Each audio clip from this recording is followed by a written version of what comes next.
Good evening. Today we welcome with great pleasure Carla Juaçaba, because we should consider that some vicissitudes forced us to postpone the event, and this afternoon we need also to change the location. Well, it is not the first time that Carla is a guest of the Iuav, since she was twice a visiting professor to the Iuav in the frame of the WAVE workshop, no? And the first time was in 2014 with a workshop dedicated to the ruins of an imaginary city. I remember very well that in that occasion she gave also a lecture on, you gave a lecture on your project, and there you presented the beautiful, very amazing pavilion of humanity. In Brazilian is Humanidade Pavilion, with which in 2012 Brazil hosted the United Nations Conference on Sustainable Development, known as Rio+20. And I think that was with this project that your work has acquired an international reputation, no? You became famous with this amazing building. And then also led Carla to be selected among the 10 architects, authors of the Vatican chapels at the Giorgio Cini Foundation during the Biennale of Venice, the 16th International Architecture Exhibition. Well, with your pavilion, which was very powerful, but I think also, no, how I can say, very rarefied, no? I think that your installation tried to construct a sort of metaphysical dialogue between the matter of the island of San Giorgio and the aura of spirituality that hovers in that place. And what was intriguing for me, I mean, the work was entitled The Bench and the Cross, no? And I think that what was very interesting is that you intercepted and underlined the spirituality of the place, but without trying to frame it. I mean, you avoid to build enclosures or wall. You just make this installation that I think then you will explain, so I wouldn't anticipate the description, but I think that you used this approach to induce people to stop at a certain point in the park, no? And I think that this construction, this build, which is not really building, I don't know how, it's an installation more, expressed a very strong symbolic value, but you prefer to tell the relationship between earth and body and the human body instead of this symbolic value. And in fact, a sign placed near the building stated, "This is a bench." I remember this fact. And in fact, the appearance was more reminiscent of a bench than a chapel. And I think that is this sort of positive ambiguity, you know, of your work as an architect, to build without building real walls. For me, I think this is a sort of message on which you give us the opportunity to make new thoughts in search of a different idea of beauty, inclusiveness, and sustainability through your work.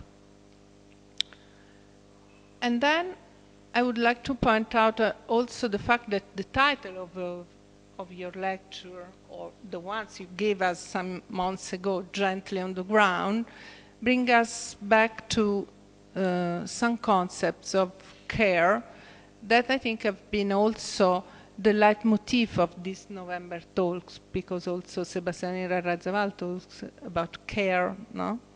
And so these are the few things that I would like to say introducing you, but then before ending, as always, I would like to thank Antonio Romano, who with Stiftung allows the Iuav to offer its students these extraordinary opportunities that end tonight with the presence of Carla Juaçaba, to whom I give the floor. Thank you very much, Carla. And, I think you have yours. It's open. Yes, I think. And I think maybe we can. Thank you, Fernanda, for the introduction, for the invitation, Renato, also Daniela for the organization. It's always a pleasure to be here, to return to Iuav in different occasions, more close. So, yes, it is. I think this sentence is very important.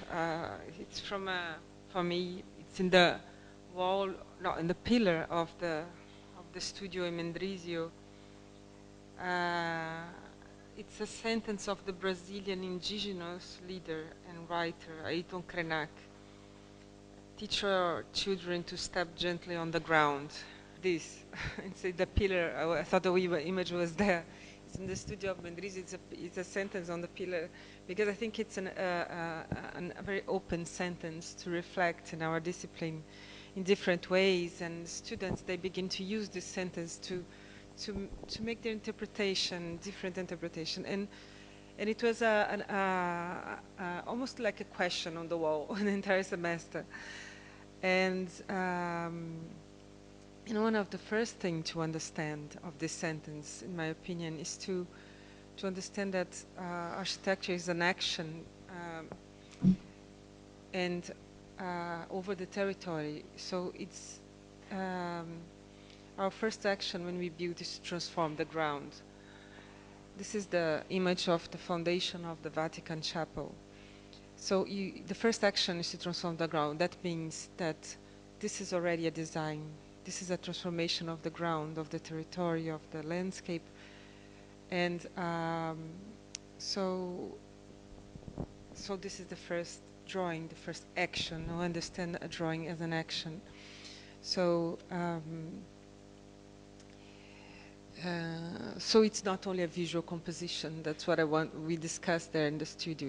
It's a transformation, and it's also a way to transform, to not destroy, and understand how you coexist with the site. And I think I'm starting with the chapel in Venice, because it was the last project before the COVID. It was in 2018. It looks like 10 years ago already. You know, it was because of the COVID, because of this moment that we are living. It looks like a very long time ago, and it is the last thing that was done. There is also a house that is, 2 houses that are finished, but I couldn't photograph because of the COVID time, this moment.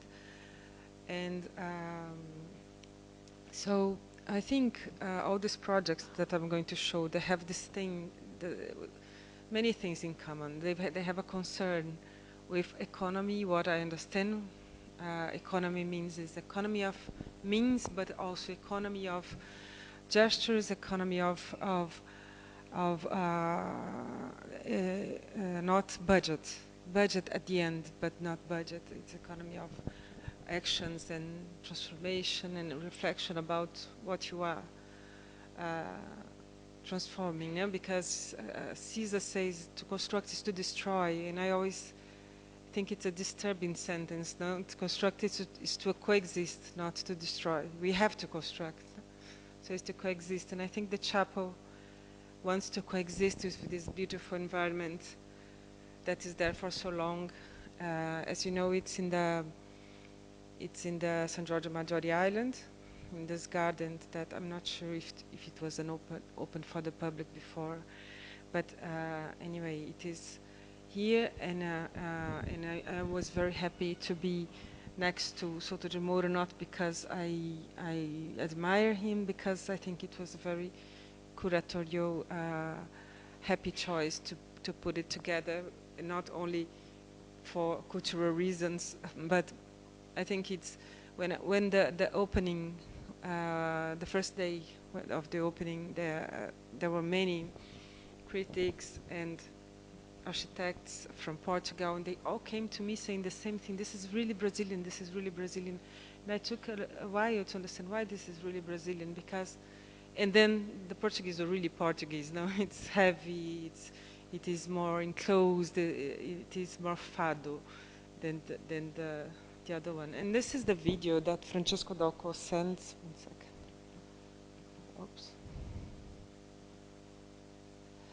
I couldn't come here to visit the site, and he sent this image to explain the site, and I think it was really beautiful to see the light of Venice behind this garden, and feel the presence of the light of Venice behind this green. Also, he sent pictures, and I could see in the pictures beside this beautiful video that the nature was there, and it was like I think a project that would have to be a communion with this place, no?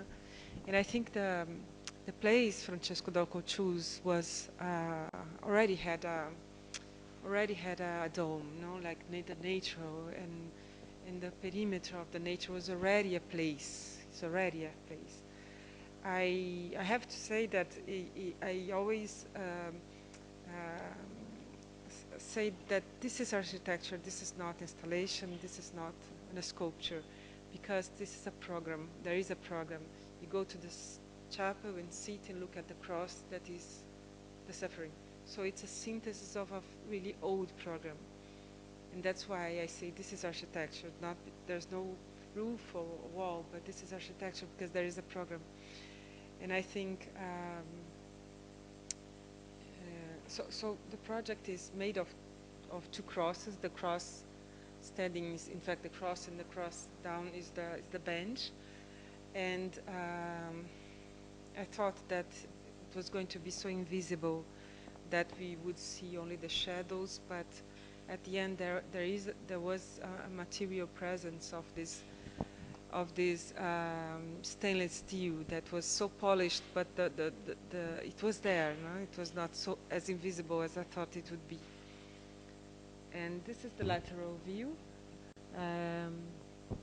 It was a process of the detailing more complex than it appears, because it appears very simple, but I think it is. It was supposed to be temporary. It's there. It's not temporary anymore. So all the bolts are invisible, or there's only one point of welding that I'm going to show. That was a big discussion, and it was a process of detailing very, very nice, because the reinforcement was invisible, the bolts were invisible, and the only point of welding was the junction of the two crosses.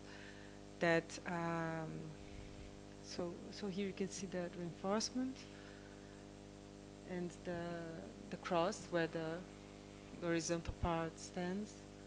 And this is the point of discussion, because I was not supposed to weld, and I said no, but this point we have to weld. That's not a discussion. It's impossible to do this. So we had to do this. So this is the only point of detailing that they had to totally understand that this was necessary to be done. And I think it was incredibly well done by Segue. So here you can see what I was saying in the scale of this. There's a scale nature, no? So there's a scale for us, and I think this is involved. There is a place, existing place. So I think these little pieces of foundation that could be 3, could have been only 3, and I decided to be 7. I don't know yet the reason, but it had to be 7, but there's no explanation for that. The only explanation I can find after I done is that this place needs a measure, and I think this is a like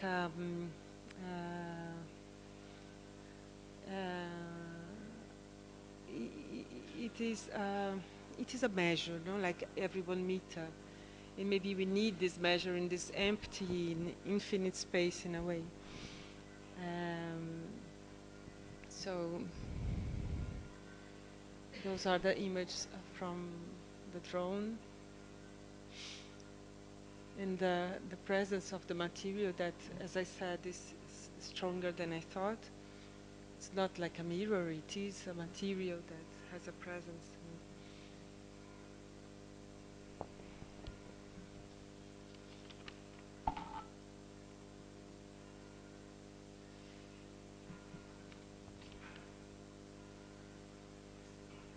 And I think the video of Dauko, in a way, it was a moment that I was doing the first project, didn't work, and then the second, it was this image of life that comes and goes. In a way, the chapel is invisible, almost invisible, and hard to photograph, hard to apprehend. So it is a bit like life, you know, that you see, you don't see. It's well in the photograph, it's not. And this is a moment that Frei Lohamazas was there before the opening. He was there for hours, and it was really nice because he stayed there quiet. And after he finished, he said to me, and he's Franciscan, no? That's very significant to like this, and it was very beautiful. The way he likes and describe it,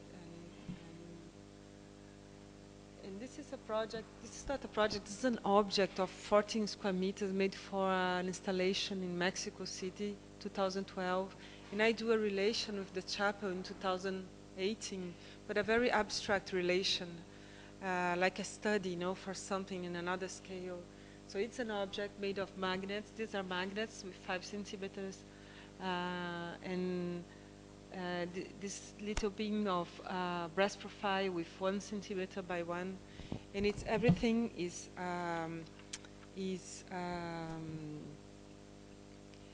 suspended by the force of the magnet, and it's also an object that is very abstract with 4 structural situations. Nothing is glued, everything is one over the other, and in equilibrium. And the association I do with the chapel, of course, is very abstract, but I think it's, you know, it's the material presence of a material of 1.5 centimeters that had this presence, an immense presence, you know, and it is a thing like this, and it's a drawing in the space, and at the same time in this object, what I wanted to say, because it was an architect's place, and I had to talk to express something about architecture at this moment, and whatever I want, and I said no. I want to talk about the property of the materials and the beauty of each material. So these are gold strings, and I think they are beautiful. These are brass profiles. So each one has its property, its beauty, and its weight. So it was about that, this object at the end. And this is a calculus made by a physicist that it was very hard to handle this magnet, so they broke very easily. Like they become, if they shock, they become like a sand. So this physicist did a calculus to know the distance between the magnets, and the calculus arrived after everything was done. But it was very precise. It was exactly 5 centimeters of distance. So a simple object like this could, I mean, it was very complex as the chapel, I would say, with constructing and detail and handling this. And what I didn't expect in Mexico, because we don't have this in Brazil, is an earthquake that happened and everything fall down and was destroyed because the piece of lead is made of little pieces of almost like sand, you know? So everything was fall down and broke.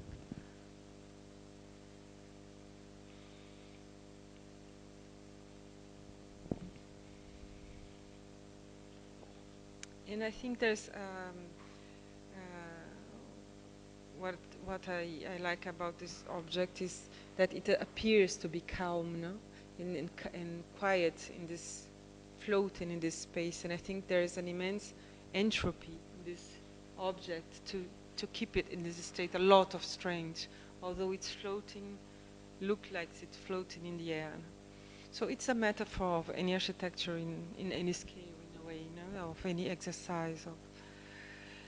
And this is the Humanidade Pavilion. BLS is a theater director. She was invited to do actually an exhibition design for the United Nations in 2012 in this tent in Copacabana, in a tent with plastic, white plastic with air conditioning inside. And she said, I'm not going to do it because it doesn't make sense in a exhibition of sustainability. Do an exhibition inside an air conditioner in a site like this. So she began to look for architects and projects that express what it is, no? What we understand about sustainability in this geographical point, no? Because I think solutions they are very local and should be very local. That means when I visit the site, this was there with this plastic. So what I proposed to Bia was to elevate the plastic tent, remove this platform, and these walls that already had 5 meters high by 170 meters, they should be continue and be a structure, and then the program would give stability to this structure, because of course the walls are not stable by itself, and the program would feel all this, like subtracting some walls, or walking between the walls, or program only between the walls. So it depends. For example, in the central part, there's an auditorium with 500 people, with that subtracted the other wall. So this was the principle. At the end, there was a principle, and there was almost no design, in the sense that everything would be possible, and the result could be many. You know, it's a system. So even for a construction of 9,000 square meters, there was no drawing. There was spatial coordinates. So this is the process of construction. As you can see, the cables to stabilize the walls. And here there's two types of beam. This one with 2 meters 40 that constructed the roof. So there was a public area. There was a area for the event, and everyone met in the roof to see the view. And it was in this very moment of Brazil where everyone was so positive in 2012, and then the crisis began in 2013 until now. And it is very important for me bring this image of Cedric Price from Palace, 1963, I think. It's amazing that a project that never exists is part of our culture and education, as an image, as a reference, and it exists as an idea, although constructed differently because it's porticos. It's in our minds, in our culture. It's part of our culture. It never exists. This is amazing in architecture, I think. And I want to say that in 1963, a bit about the intentions of Cedric Price at that moment, I think he was constructing the image of the future in a way, you know, the image of the, he was beginning the high tech, and he wanted, in a way, a rhetorical image of this future that he didn't know what it was. And I think the Pavilion Humanidade in 2012 is an image of the present in a way, because it's what we can do here that makes sense. What I understand by sustainability. Sustainability means it's not only the origin of the material, but understanding that this is comes from a place, it will go entirely to another place. It was already there. It is entirely porous building because the air crosses the rain, and in a way, I think to go up in this building is to remind men of its frailty, you know, because it's too windy, too sun, too rain, and it was too much, really. So it is to expose it. I mean, there's no, as the chapel, there was no roof. You know, there was roof on some parts of some programs, but you know, there was no roof. All the path and and it was not covered. And this is very nice to see, to show, I think, because it's based on 7,000 points, and there was no foundation. And it's very nice to say that it didn't left a trace on the ground. So this is what a temporary building with this size and weight. It was nice to think about this. And also, during the process of construction, the scaffolding has no, I don't know how to say in English, it's, you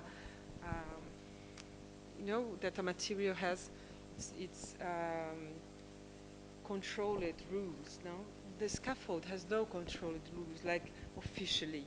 So no one ever did an entire building like this with, so it was difficult to approve, it was difficult to convince, and it was a bit of a dangerous, and I was really afraid to do this. And I talked with an engineer. He said, you shouldn't be absolutely worried about it because it's 7,000 base points. How come there's going to be a problem with a building with 7,000 base points? No, absolutely no problem. So, so these corridors, that was what I think it was beautiful already. When I got inside the structure, I saw these corridors looking at the sea. It was already there. It's a pre-existence, no?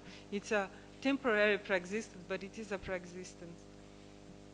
And all the process of construction and density of the project was more fascinating than the final project, no? Because it was light and then it was always translucent from the inside, but not from outside.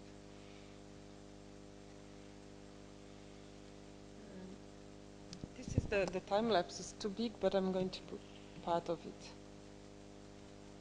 No, this is, wow. Oof. I think it is.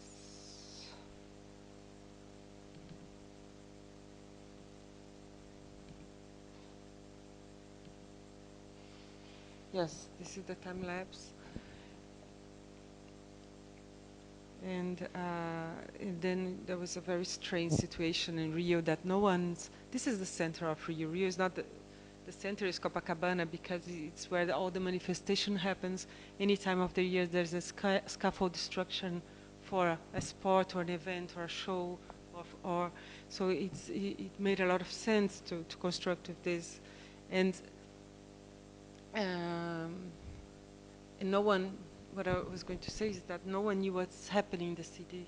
There was no, in the newspaper, there was no news about this, nothing, no one knows, no one knew about it. Then when it's the first day, they finally announced that that was open for the public, and there was a line of 1 kilometer to enter in this building to visit, because it was free to enter, so. And then those are the final images. Then the second moment, the crisis in Brazil began, but there was an idea to do an event also in Brasilia. And I think it was very difficult to start to think anything in Brasilia doesn't fit in Brasilia, because Brasilia has another scale. Now, if in Brasilia there's a manifestation of thousands of people, looks like 100. There's another scale, very difficult to work. So, so I'm going to show what would be the step in Brasilia, what would be the idea to continue this building in Brasilia. And it's very different because the proposal was a ministry for all. It's in it's an imaginary building for Brasilia, an utopic project amid the structures of the esplanade of ministries. Those are the ministries. So the idea would be to add, like, you know, like a urban ready-made, an object that with the same size, with the same measure, the same distance between them, except that's made of scaffolding, that wouldn't affect the image of Brasilia. And as any ready-made, it has as a principle an indifference to beauty. I mean, it doesn't want to be anything, and that means almost invisible in a design sense. No? So this was only an idea that wasn't possible to develop. And then there was an exhibition in New York, and they wanted to exhibit this project, this abstract project. It's almost an abstraction. And considering this topic, no? And then to do an intervention in this gallery at the end. And the gallery that is from Vito Acconti and Stephen Hall, that is an object super estimated in New York, like they love it. And I thought as it could be like this is the intervention to remove the pieces of the diary, but I would never imagine that I would find something like this behind those beautiful panels, no, like this favela. And it's really terrible construction, and it was at the same time beautiful to see this imperfection. No? And and the intervention together with an artist was to remove these panels, the action, no? The understanding that design is an action, is to remove the panel, and inside do with the panels an installation with these elements. So at the end, all this image, all this intervention was done with nothing, because everything was there and dismantled.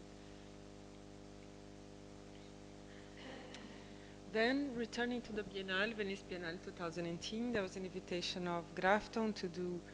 I mean, they opened this free proposal, no, in the beginning, and I proposed to do a bench, an immense bench, responding to the subject, free space, understanding that in the Biennale everyone gets too much tired and want to rest all the time. So it was 3 benches of 30 meters made with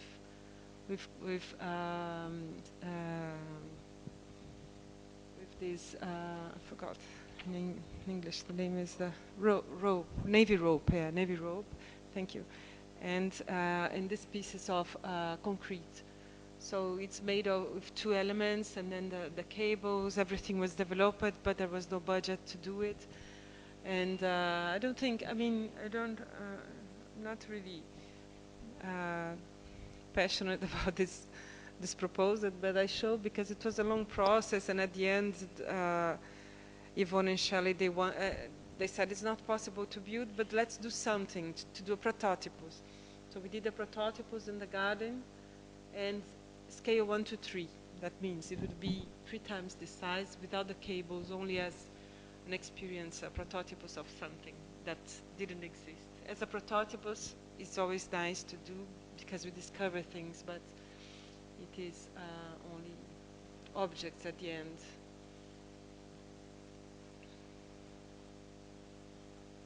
Destroyed after the Biennale. And also benches. Then I'm going to show what I've been doing since 2000 when I graduated. That I graduated already doing, and then the first year was already doing houses, and I worked always since the beginning with exhibition design. And this is a house that I didn't publish yet, Videiras house. It's a house made with only one type of brick, 60 centimeters. All these houses that I'm going to show, they have something in common. None of them is more than 140 square meters. And they are all inexpensive houses. This is one thing in common. And so there is a synthesis of a program, of economy, of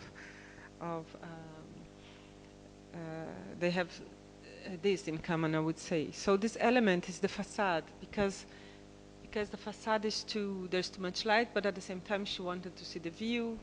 And then this element is the facade is like, you know, a brise soleil that filters, and at the same time is thermal. So, and then at some point you have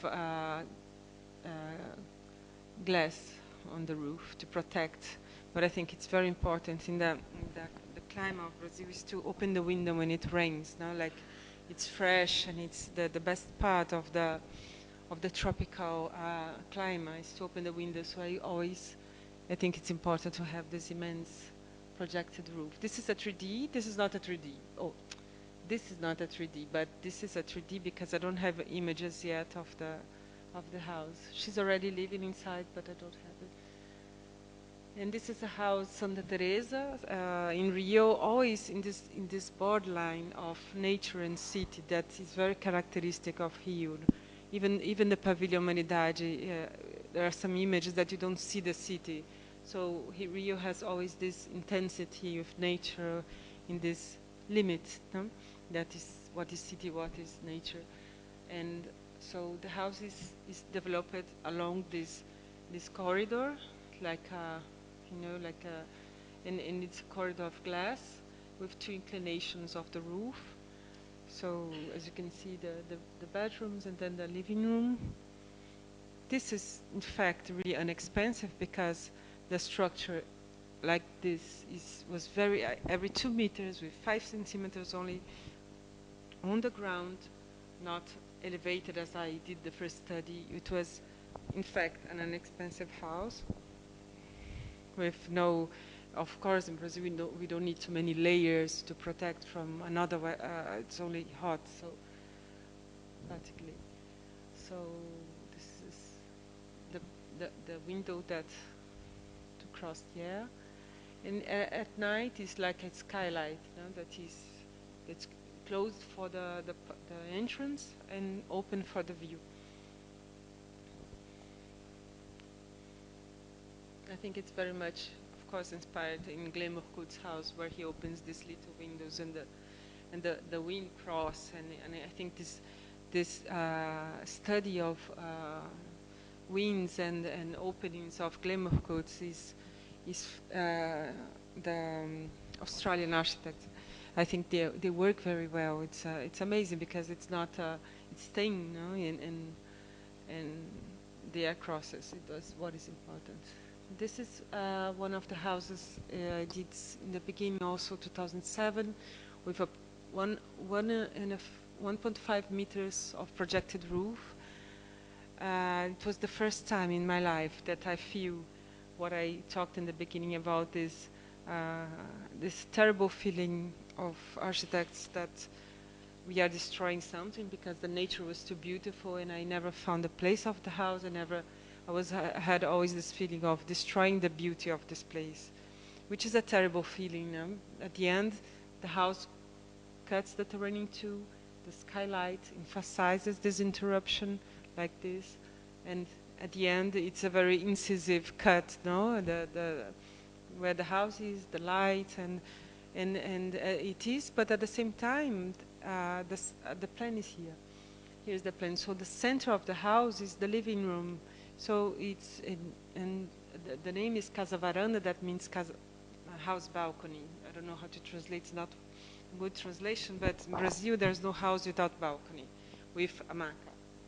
So in this house there's no balcony, but the house is the balcony, I think. So because it's floating in the terrain, it is the center is where you live, and it's so integrated to this nature around. And so here you can see the particles, the projected roof. Also and for sure an expensive house because the materials are raw, and there's no not other elements, another layer now of anything. And again, as the chapel it is completely protected by the nature. I think it is. The place is there, no? Like there's already an environment. There's already almost a wall of green, and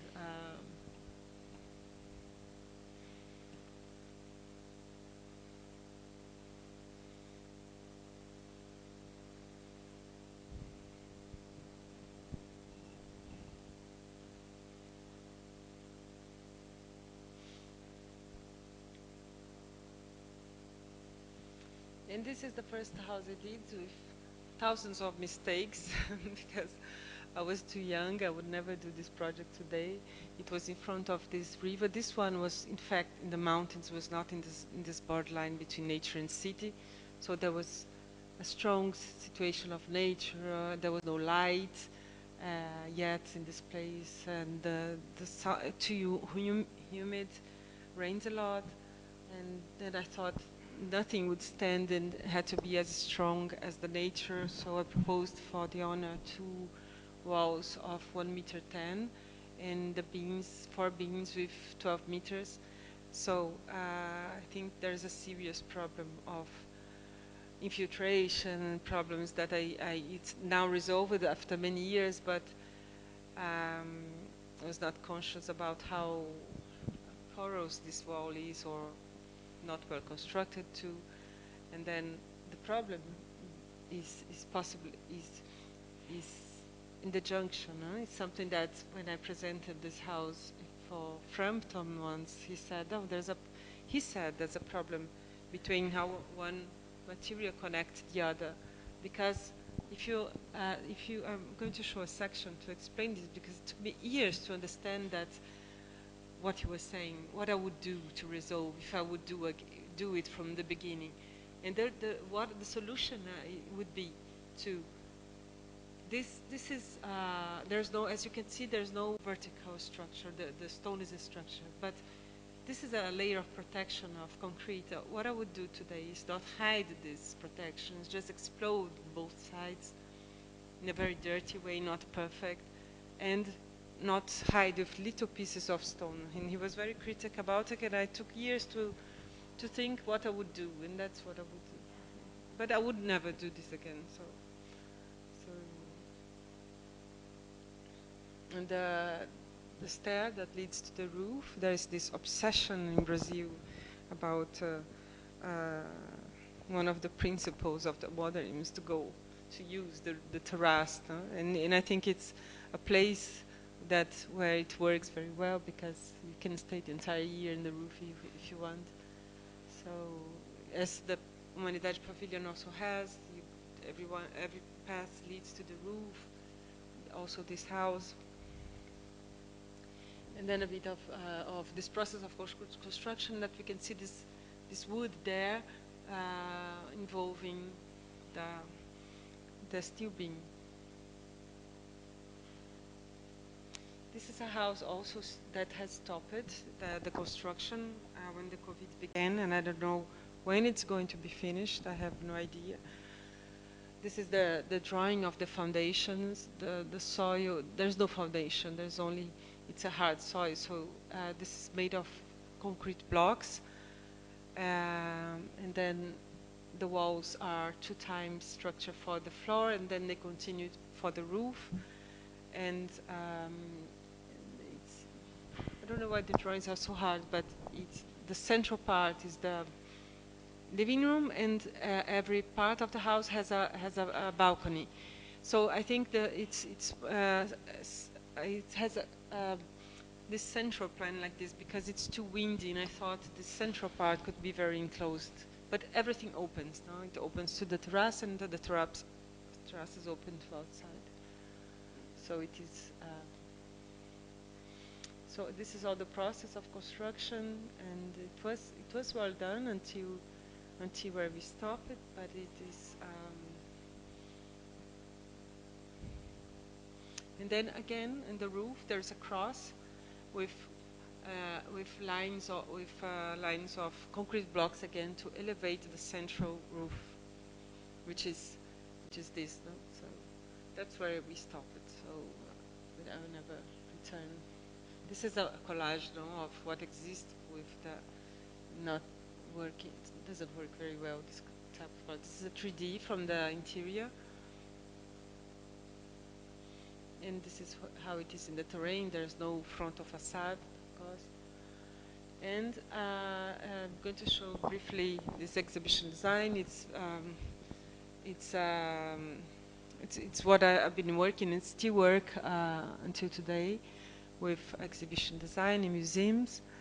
And this is a reference to one exhibition design that Lina Bobardi did in 1959 about the carrancas of Rio São Francisco. River São Francisco is the river in Amazonia, where they put these elements in front of the boat to protect the boat. It's a sculpture, so the exhibition is about those sculptures that are considered protection by the sailors.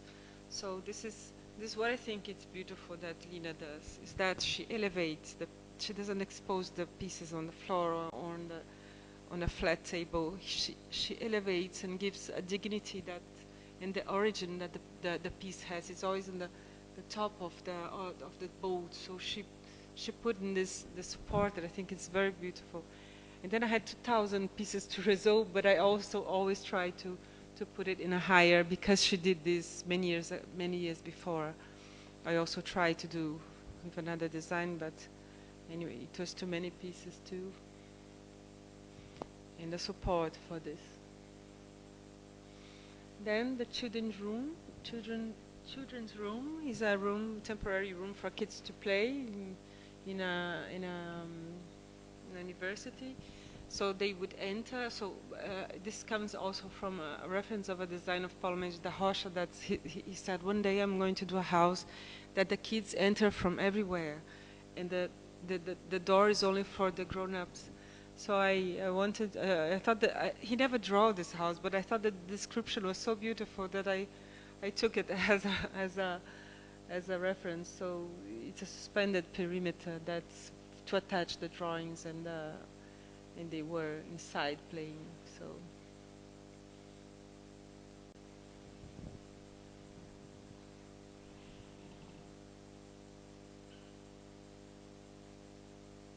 Yes, thank you so much. That's it.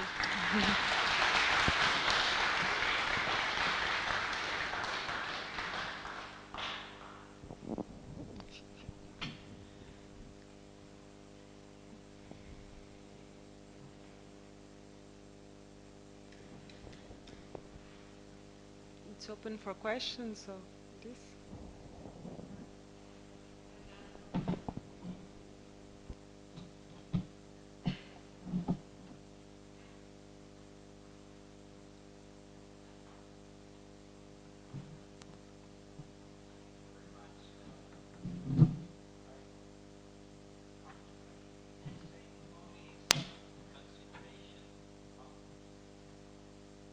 Only some consideration listening to you. The first one is, I think you are really a phenomenon, because I think he is the first person I know that has this radiographic gaze. No? Radiographic what?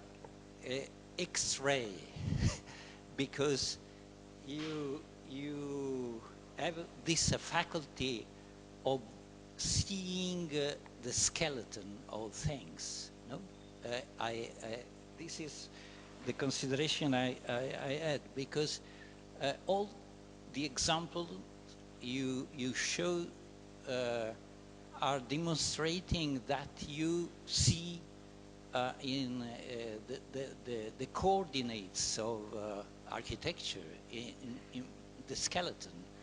And so in this way you build, is really a tectonic way, mentioning Kenneth Frampton opposition between tectonic and stereotomic, and so really tectonic. It's like maybe we can say that is more than less is more. and this is astonishing. I think it's very, very interesting and very peculiar, because you can build in this way, and I would be curious to know how you develop this faculty, because it's really peculiar, I think. Just the first consideration. The second consideration is it was really wonderful when you show, as you have shown the Vatican Chapel. It was not important to hear your voice because it was very difficult, but there were the bells. And the sound of the bells were perfect, I think, because in reality it's like a cage performance. No? It shows us that what is not visible was the substance of your chapel, and was that one, and this really wonderful, I think. And but now I to have a real question. I would be interested.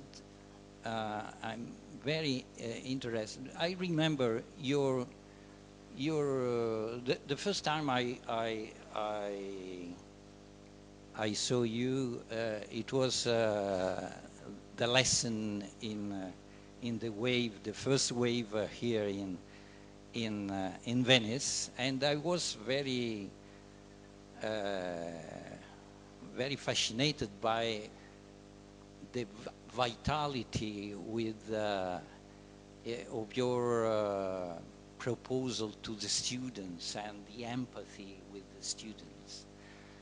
And it's quite strange because today there's another type of empathy, more soft, more something like metaphysical, as I said. And so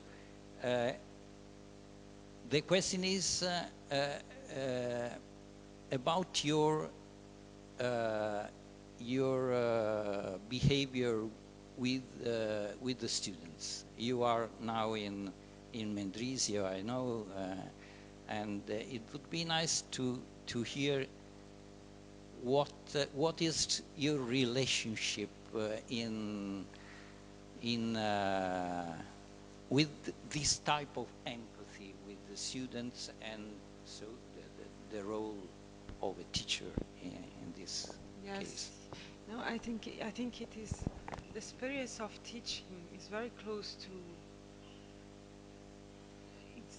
It's definitely not separated from. No, it is really a place of experiment for me too. No? And I'm working. Yes, it's. If the result of each student is very different, this is a good studio, no? So it has to be very distinct. Otherwise, I don't see it as a good studio. And they are very disturbed at the beginning because they don't have program. They have to find the dimension of their ideas. It's very difficult to find the dimension of things, of anything. I remember Soto de Moura once describing when he did the football field. He did a model, and when he did the model, he realized he was wrong with the entire scale of his project. So it's very difficult to find the dimension of our ideas, no? And I have always this reference of Soto de Moura because it's a fantastic stadium that he did in Braga, and I didn't knew this story. No, he told it. It's very nice to hear this because this is true. No, it's the dimension of you have to find the dimension of your ideas. These students they get very disturbed with this. No? First, what is the idea? What is the project? What is now they are working on the Brachens of Berlin, which is I think is after working in Rio de Janeiro 2 years, I'm moving to Berlin. But I think the same subject is there present. So I have to in the second year the studio has to be a house unit project in the first semester and a housing project in the second. This has to happen. So they have to propose a house observatory on the Brachas of Berlin. Brachas are the places that are forgotten, forbidden places for 40 years in Berlin. That, you know, there's no owner, and there's no design, because there is no garden, as we understand what is a beautiful garden. So even when I visited the studio, I was disappointed, because we always think gardens in nature has to be so beautiful, and it was not. It was abandoned. And these places now, that means it was not beautiful as we understand what beautiful is. So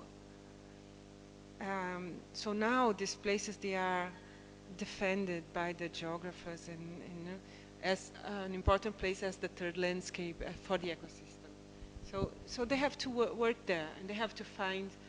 And the word Brachen is very interesting, because there's no translation in other language. We have to say an entire sentence to explain. Brachen is not a garden. Brachen is an abandoned space in the city that has a public use. So you see, the entire sentence, I need to explain one word that they have.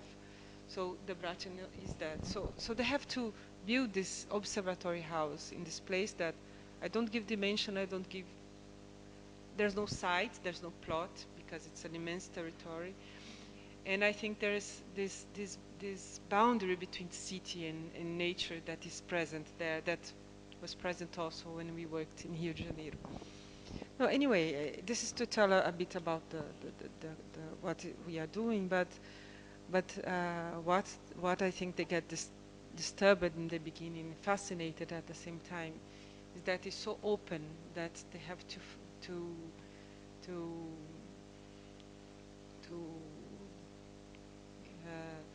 construct a program first, then find the dimension of this construction of this program. All this is difficult, and I think the result is very. I think the Iuav he was last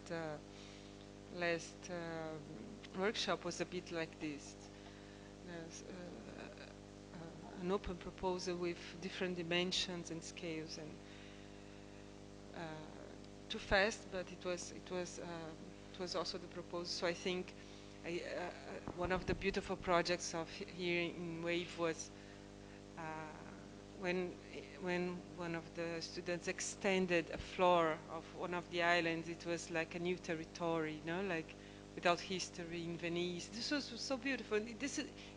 There's no program for that, you know. I cannot say this is she invented the program. What is a new territory? What is a place for nothing?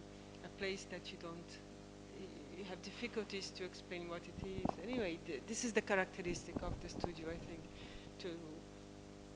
And I think it's.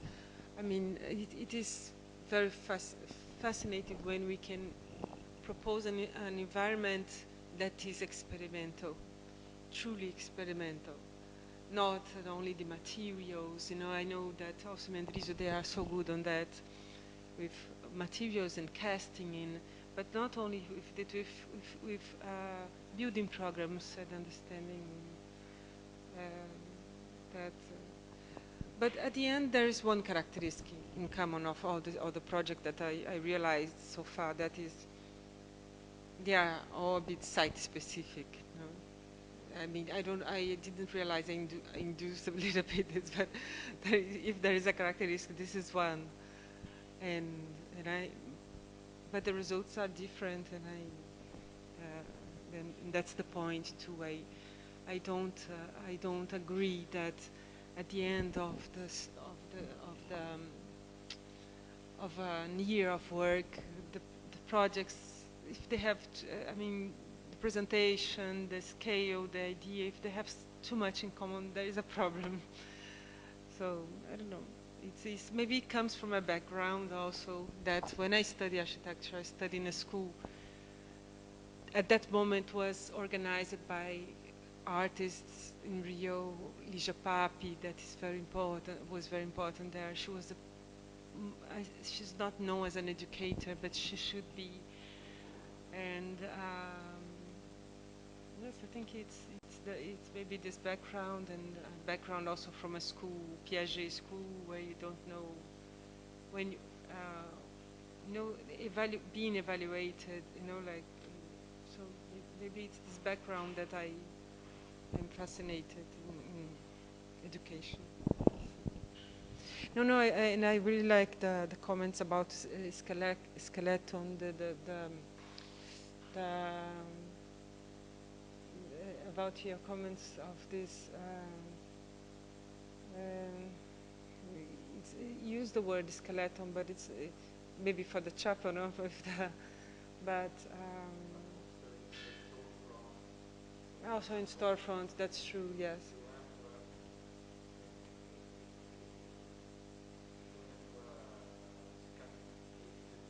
Yeah, exactly. That's true. And even in the scaffolding itself, no, how it is. Yeah, that's true. No, that's a good observation. I had a friend that she's Ana Luisa Nobre. She's a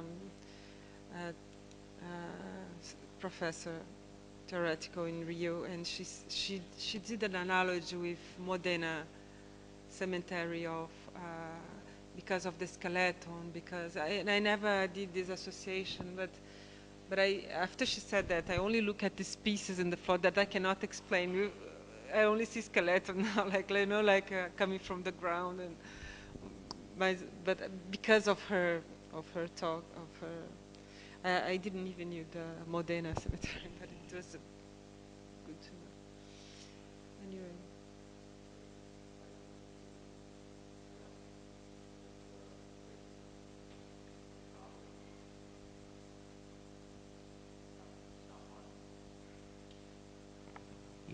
If there are questions from the public, we have a very difficult place here in this auditorium, but we have two publics, so probably some person may have questions. Prego, Daniela.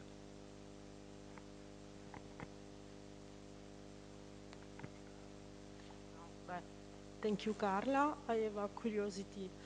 You always design. I saw some project where you play with against, not with gravity. And for example, the project in Mexico, you show us there was a collaboration with a physic, no? With a physic, you told us.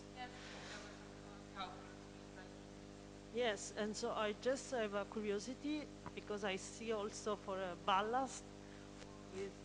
There is yes, and I mean where this came from, and if it's, you have your idea, and then you ask for collaboration with other professionals, or you or can manage also this kind of work.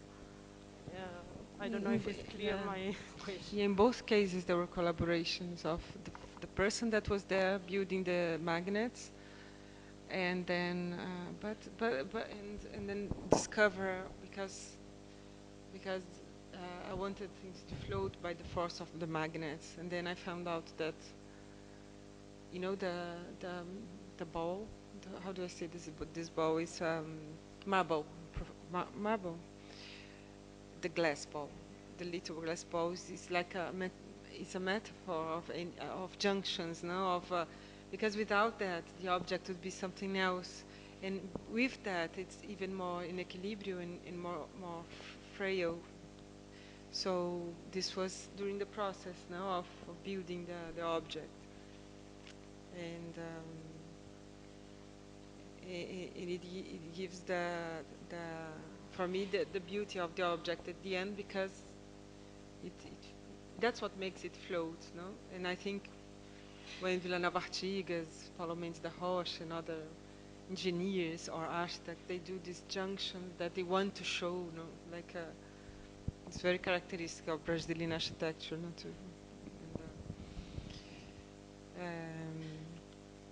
Yes, so there was a long process together with this person that was there building with me, and also the ballast, the bench was with an engineer, and with a lot of work for and there was an idea, because the cables, they are,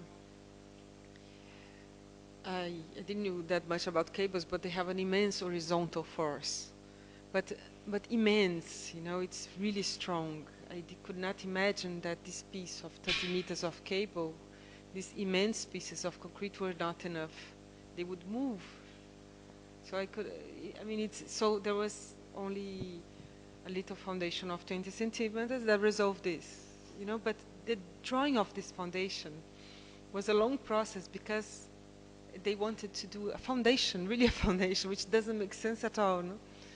So the foundation was the long process of this object, for example. And I think I was beginning with the foundation of the lecture, with the foundation of the chapel, and saying that the foundation is a drawing, no, it's the first drawing. So, and it's the first movement that you do in the terrain and transform the geography. Other questions? I have one, but it's more for me also a sort of curiosity, no? Because I think that in your work, the difference between art and architecture is very thin, you know? But you defend a lot. I defend. You defend a lot your approach as an architect. You As said, architect, yeah. you said, I'm an architect because I think as an architect, because I make a program, I also discuss about appunto, gravity or other forces and things like that. Don't you think that also for artists now, for many artists, also, and I'm thinking on the conceptual art, no? They have a program, and then they ask it to many other competences, many other professionals to build their idea, no? But many of them will start from the program. So my curiosity is, I know that you have also some backgrounds in your family of artists or things like, and so do you think there is a proximity in these contemporary times between architecture and arts, or there is still a strong differences? There are still strong differences between arts, between art and architecture. Yes, I don't think there's this distance. We invented this distance, but I don't think. I think there is a. Each discipline has its own part. Boundary. I would say. I don't know, but I think it's one only thing. Everything. I don't separate things like that. No, but for example, I really like. But when I said no, there's a program. That's why it's architecture. I remember a sentence of Aldo Rossi. He says, "Theater is like architecture. That's when an event happens." It's like that. The sentence. It's a really beautiful sentence. I don't remember precisely this sentence of Aldo Rossi, but theater is like architecture, because both happens an event. That means there is a program. That means something happened. You know, there is. It is for something. You know, and I don't know. I think it's. And then there are also. I'm studying now theaters now for my thesis, and the theater also of Peter Brook is. It's interesting because he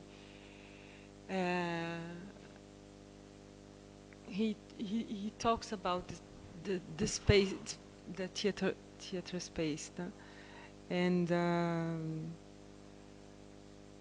And he says if a person cross from here to there, this is already a theater. You know, it's this relation with architecture and theater, which Aldo Rossi mentions many times. It's very interesting to reflect, but I'm not remembering now the sentence. Sorry, precisely.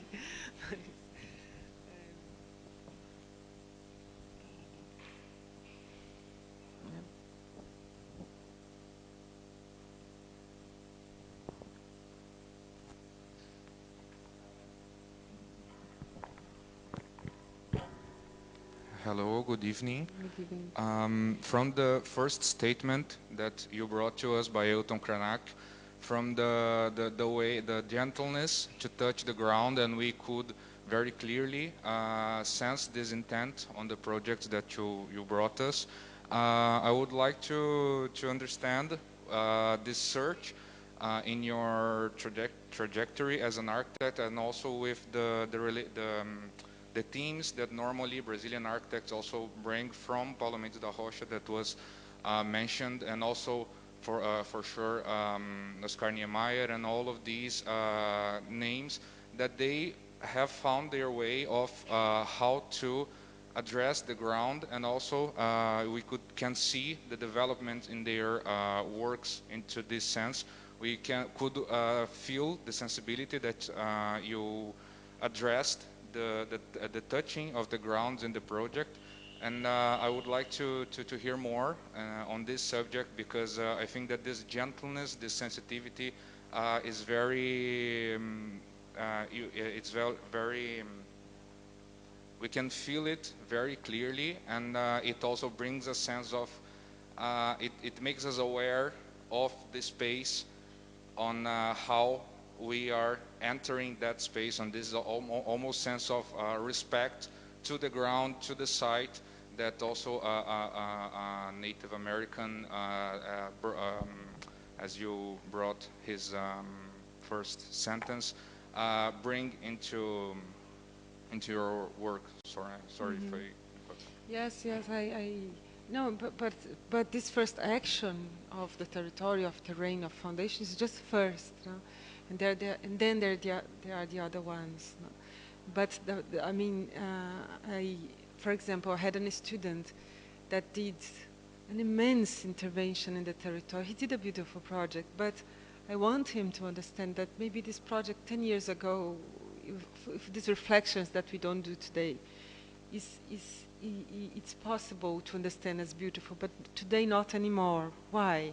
I think it's not because he's absolutely not conscious about the transformation of the terrain that he's doing, like an immense topographical transformation. That means the cost of the transformation is bigger than the entire project. He doesn't know that as a student. It's not about budget, but at the end it is, because it's an immense transformation that the cost is more than the project. The project is beautiful, but what is beautiful, no? At the end? What is beautiful today? And I think the idea of beautiful is changing. You know, when you see, for example, a garden of Gilles Clément, you know, he has the Bourdais Islands, that he decided that his garden has 7,000 square meters only for seeds, not for people, suspended in that doesn't matter. So it's part of the ecosystem. And if I would see this 10 years ago without all these explanations, I would find so horrible. But in a design sense, you know. But today, with all these arguments and understanding, this is part of something, no? That he thinks this is beautiful. So what I'm saying is that all these actions are important, and I think that the work of Gilles Clément is very important to understand that at this moment, because he understands his garden as an action too. You know, his garden is not for looking for. It is very beautiful at the end, but it is understanding as part of an ecosystem, understanding what the path of the birds. So he did the Bourdais Islands, that I think it's beautiful, but I wouldn't think as I said, told you many years ago. So he understands his landscape designs as an interference in the ecosystem, in the landscape, and I think it. I mean, I never studied landscape design before. I am very interested in reading now because I think he best describes the situation and acts very well and with understanding this communion that we should have with nature and with the landscape. So I think more than any architect today, I think he has books, philosophy, can read many books, but he has work too, no? Many works of landscape designer, and I think it's good for reflection because it is a new idea of what is beautiful. So that's what I was saying to you, no? The foundation is one first step, but there are many others, and all of the others are should have this question: what is coexist, not destroy? So I have this example in mind that I cannot show you, but of this student, but it was absolutely aggressive with the terrain, and at the end, the final image was beautiful. You know, but what does it mean? And it was very hard to explain this to him because, because we have to design something beautiful. But it doesn't make sense because it was too expensive, too aggressive too. So, I mean, it's an abstract response, but yes, thank you.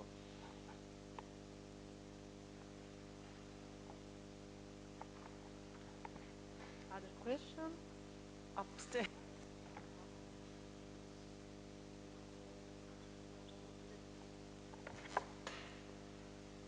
So, thank you very much, Carla, for your lecture. No, don't worry. I mean,